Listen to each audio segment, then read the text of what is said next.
Hello to everyone, welcome to RL academy. और कई बार कई सारे क्वेश्चन आ गए कि ओबीसी क्रीमी लेयर का क्राइटेरिया क्या होगा और नॉन क्रीमी लेयर का क्राइटेरिया क्या होगा।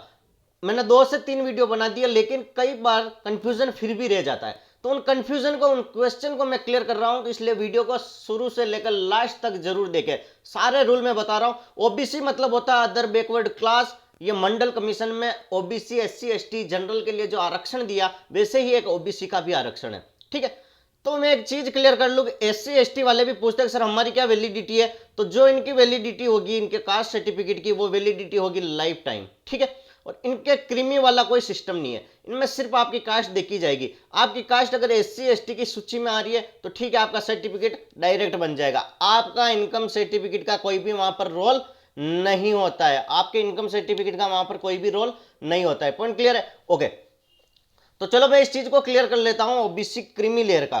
ठीक है, तो क्रीमी लेयर और नॉन क्रीमी में क्या कौन आते हैं, ये चीज मैंने आपको पहले भी क्लियर कर दी थी, फिर से मैं बता देता हूं। क्रीमी लेयर में वो बंदे आते हैं जिनको आरक्षण का फायदा नहीं मिलता है, मतलब जिनकी आय 8 लाख से ज्यादा हो।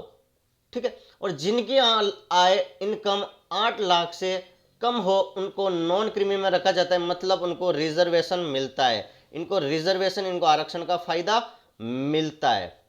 ठीक है, फर्स्ट चीज क्लियर है, 8 लाख। लेकिन लेकिन अब ध्यान से सुनना, सारे रूल बता रहा हूं। 8 lakh in case of private employ, मतलब कोई प्राइवेट नौकरी करते हैं और उनके 8 लाख से ज्यादा कम है, ठीक है, तभी उनको नॉन क्रीमी में रखा जाएगा। अगर 8 लाख से एक्सीड कर जाती है, प्राइवेट कर्मचारी या खुद का कोई भी बिजनेस हो, ठीक है, वो आय इंक्लूड होगी। लेकिन ये केस गवर्नमेंट एम्प्लॉय के लिए चेंज हो जाता है। ये केस गवर्नमेंट सरकारी आदमियों के लिए चेंज हो जाता है। ठीक है, सरकार ने कहा कि भाई जो सरकारी कर्मचारी है ना, उनकी सैलरी 8 लाख से ज्यादा बहुत टाइम बाद होती है। ठीक है, बहुत सारा टाइम लगता है। तो ऐसे नहीं कि 8 लाख से ज्यादा सैलरी हुई, बेचारा कोई 50 ईयर की एज है, अब वो रिटायर्ड हो जाएगा, उसके बच्चों को फायदा नहीं मिलेगा, इतना पैसा नहीं हो पाता है, क्योंकि शुरू में वो 2 3 4 5 लाख से ही नौकरी स्टार्ट करता है। तो जितने एक्सपेंस होते हैं वो काफी ज्यादा होते हैं। इसलिए सरकार ने कहा कि जो गवर्नमेंट एम्प्लॉय है, ठीक है, जो गवर्नमेंट एम्प्लॉय है, ठीक है, जो सरकारी कर्मचारी है, उनके लिए 8 लाख का क्राइटेरिया नहीं होगा। उन्होंने क्या कहा, उनके लिए 8 लाख का क्राइटेरिया नहीं होगा। तो फिर क्राइटेरिया क्या होगा? तो फिर क्राइटेरिया क्या होगा? तो सरकार ने कहा कि जो ग्रेड ए, जो ग्रेड फर्स्ट की पोस्ट पे है, जो ग्रेड फर्स्ट में ड्यूटी दे रहे हैं, ठीक है, उनको सबको क्रीमी में रखा जाएगा। ठीक है, उनको रिजर्वेशन नहीं मिलेगा। ठीक है, जो second grade, third grade, fourth grade है, उनको आरक्षण का फायदा दिया जाएगा। ये रूल किनके लिए अप्लाई है? सरकारी कर्मचारी, गवर्नमेंट, चाहे वो स्टेट हो चाहे वो सेंट्रल हो। एक चीज क्लियर है? सेकंड आ गया बैंक में। तो बैंक में क्या होता है कि मैनेजर से नीचे जितने भी है ना, मैनेजर से नीचे, मैनेजरियल पोस्ट से नीचे जितने भी है, उन सबको क्रीमी लेयर का फायदा मिलेगा। थर्ड आता है पीएसयू, पब्लिक सेक्टर ऑर्गेनाइजेशन। ठीक है, पब्लिक सेक्टर में भी अगर आप मैनेजर हो तो आपके बच्चों को क्रीमी लेयर का फायदा नहीं मिलेगा।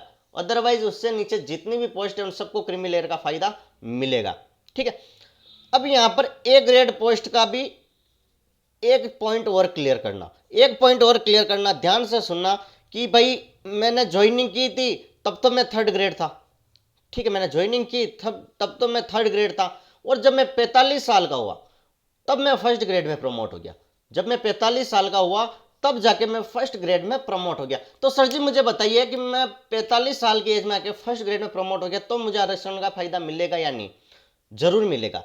गवर्नमेंट कहती है कि आप ज्वाइनिंग थर्ड ग्रेड में हुए हो या चाहे सेकंड ग्रेड में हुए हो, वो मैटर नहीं करता। लेकिन अगर आपका प्रमोशन फर्स्ट ग्रेड में आफ्टर 40 हो जाता है, आफ्टर 40 ईयर ऑफ एज होता है, तब आपको आरक्षण का फायदा मिलेगा। लेकिन आप 39 साल के हो और आप फर्स्ट ग्रेड में आ गए, ठीक है, 39 साल के, और अगर आप फर्स्ट ग्रेड में आ गए तो आपको आरक्षण का फायदा नहीं मिलेगा।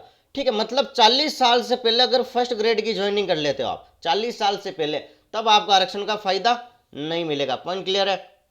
पॉइंट क्लियर है? कोई डाउट है? ओके, नाउ एक क्वेश्चन आया था, एक सर का क्वेश्चन आया था, उस क्वेश्चन को भी मैं यहां पर क्लियर कर लेता हूं। एक क्वेश्चन आया था कि सर मैं थर्ड ग्रेड कर्मचारी हूं, मैं थर्ड ग्रेड एम्प्लॉय हूं, ठीक है, और वो भी कौन सा? State government. मैंने कहा ठीक है।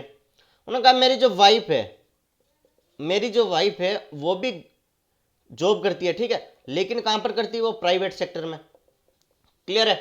इन्होंने कहा कि मेरी इनकम 8 लाख से ज़्यादा है, ठीक है, और मेरी वाइफ की इनकम भी 8 लाख से ज़्यादा है। इस केस को ध्यान से देखना। इन्होंने कहा कि मेरी इनकम 8 लाख से ज़्यादा है, मेरी वाइफ की इनकम भी 8 लाख से ज़्यादा है, तो सर इस केस में मुझे रिजर्वेशन ओबीसी का फायदा मिलेगा या नहीं मिलेगा। मैंने कहा आपका केस बहुत बड़ा कॉम्प्लिकेटेड टाइप लग रहा है, ऐसा आप सोचिए मत। देखिए आप 8 लाख से ज़्यादा कमाते हैं, लेकिन आप क्या है, गवर्नमेंट के एम्प्लॉय है, तो 8 लाख से यहाँ पर कोई मतलब नहीं है, और आप थर्ड ग्रेड कर्मचारी, तो आपके अकॉर्डिंग तो उनको मिलना चाहिए बच्चों को। लेकिन जो कास्ट सर्टिफिकेट बनता है वो माता और पिता दोनों को देखा जाता है, ठीक है। तो आपकी वाइफ है, जॉब करती है, कौन सी, प्राइवेट, प्राइवेट करती है, मतलब इनकी इनकम को देखा जाएगा, और इनकी इनकम अगर 8 लाख से एक्सीड कर रही है तो आपके बच्चे को क्रीमी लेयर का फायदा नहीं मिलेगा। माता या पिता कोई भी अगर प्राइवेट जॉब करता है और 8 लाख से ज्यादा है तो नहीं मिलेगा। इन केस अगर आपकी वाइफ प्राइवेट नहीं होके गवर्नमेंट होती, ठीक है, और वो थर्ड ग्रेड एम्प्लॉय होती, तो दोनों आप थर्ड ग्रेड हो गए, चाहे 8 लाख हो जाए 50 लाख हो जाए, आपको आरक्षण का फायदा मिलता है। सेकंड केस क्लियर हो गया।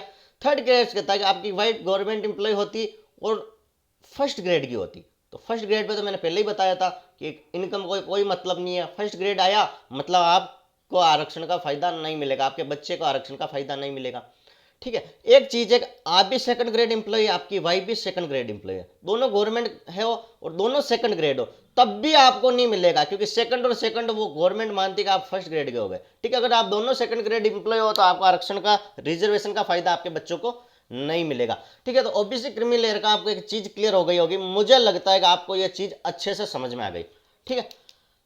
अभी जो क्रीमी लेयर की इनकम है वो है 8 लाख, अभी तक तो 8 लाख ही है, लेकिन गवर्नमेंट ने प्रपोजल भेजा कि भाई मैं 12 लाख कर लूं, ठीक है। और अभी जो सरकारी कर्मचारी है ना, उनके लिए मैं रखता था कि सिर्फ ग्रेड देखी जाएगी, उनकी इनकम से कोई मतलब नहीं है, तो गवर्नमेंट ने कहा कि इस बार मैं क्या करूंगा, पूरी फैमिली की इनकम काउंट कर लूंगा, ठीक है। फैमिली की इनकम काउंट करके मैं 12 लाख कर लेता हूं, सरकारी प्राइवेट का ऐसा कोई भी लफड़ा नहीं होगा।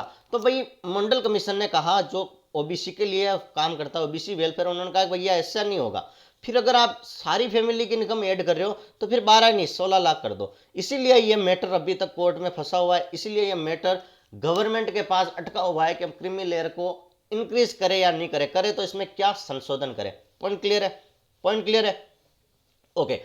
और कोई भी अगर आपको डाउट लगता है तो आप प्लीज कमेंट बॉक्स में जरूर मुझे मेंशन कर दीजिएगा, ताकि मैं आपकी हेल्प कर दूं, ठीक है। अब कई बार आता है कि सर हम कास्ट सर्टिफिकेट बनवाने जाते हैं, 8 लाख से जैसे ही ज़्यादा देखी हमारे को रिजेक्ट कर देते हैं। यार वो लोअर अथॉरिटी है, उनको इतनी इन्फॉर्मेशन नहीं होती है, आप डायरेक्ट तहसीलदार के पास जाइए, ठीक है, आप डायरेक्ट एसडीएम से मिलिए। अगर वो भी ना माने, एसडीएम को वैसे तो वो मान जाएगा, उसको रूल पता होता है, लेकिन फिर भी अगर वो ना माने तो आप कोर्ट के थ्रू एक रीट पेटिशन लगवा दीजिए, ठीक है। रीट पेटिशन आपका जो लोकल वकील होगा उसको बोल दीजिए सर ऐसे ऐसे है, मेरा ह्यूमन राइट है, उसका हनन हो रहा है, तो वो क्या करेंगे कि एक एप्लीकेशन अपने जो लोकल जज होगा उसके पास पहुंचा देंगे, और जज बोलेगा कि भैया ऐसा रूल है, जज उनको रूल समझा देगा। तो इतनी टेंशन नहीं लेनी। ओबीसी का आई थिंक आपको सारा क्लियर हो गया होगा कि creamy layer non creamy layer status कैसे देखा जाता है, ठीक है।